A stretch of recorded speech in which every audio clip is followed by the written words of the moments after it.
Magandang araw po. Matagal na po na hindi po tayo nakapag-update sa ating hydroponics farm. So update po tayo ngayon kung ano po ang nangyari sa ating farm. So more than 2 months na po hindi po tayo nakapag-vlog, hindi po tayo nakapagbigay ng update. So ngayon puntahan po natin ang ating farm. Ito na po ang ating hydroponics crafty method po na hydroponics. So naglagay na po ako ng net. So pinapalibutan ko po ng net kasi hindi po talaga kaya ang atake ng mga insekto kasi masyadong maraming damo po sa labas. So doon po nanggaling yung mga insekto.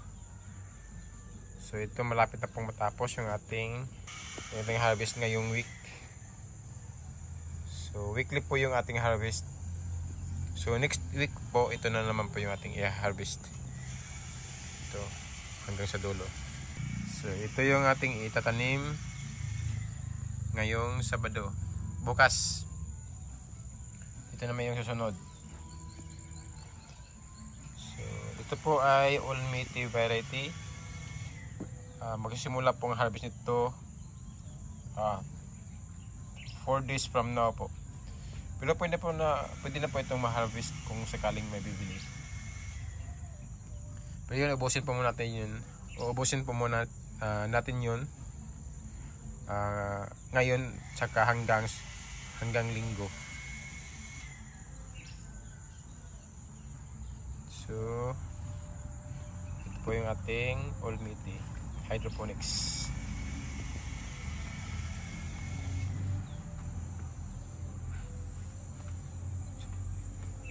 So natama na po natin lahat. Yan. So ito yung next week na batch.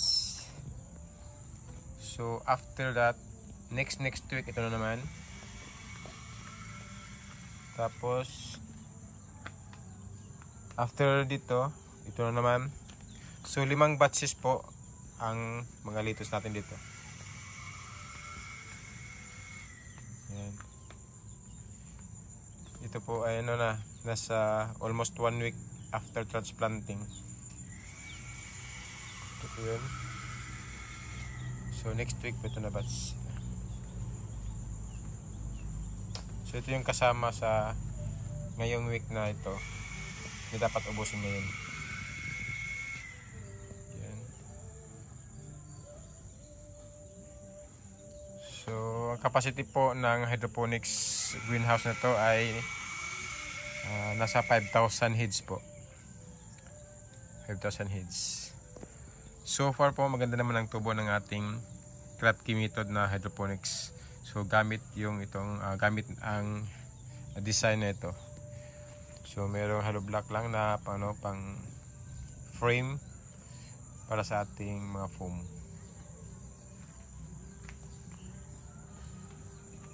So ito po yung build ng ito po yung gamit na ginagamit ko para po sa paggawa ng greenhouse. At tingnan natin. Mag-i-inspect po tayo. Saka magsaayos kung ano po ang yung dapat na ayusin. So na-open po yung ating net. So may papasok dito na maraming uod o insekto. So ito lalagyan po natin ito ng lupa para po yung sagad po sa lupa yung net hindi po makakapasok dapat doon sa ito maraming yung may nakapasok na moth. Yan, nakapasok na moth. Palabasin natin. Yan, labas na.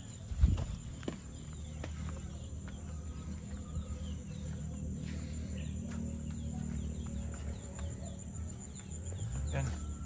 Yan po. Bukod po yan. So kailangan yung makalabas. Yan.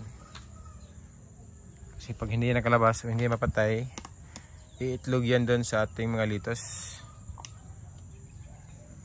So yung ating net naman kung sa tagang napakainit na sa oras na ano, pagsapit ng alas 10 sa umaga, pag hindi maulap yung panahon, ay i-install natin yung ating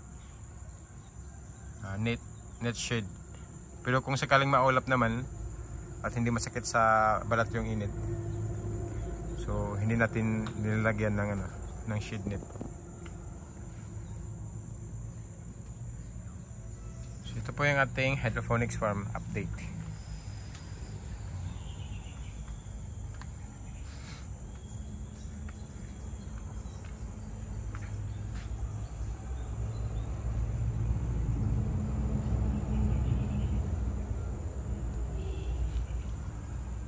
Alam mo, sa gitna po ito ng dalawang greenhouse. Yan.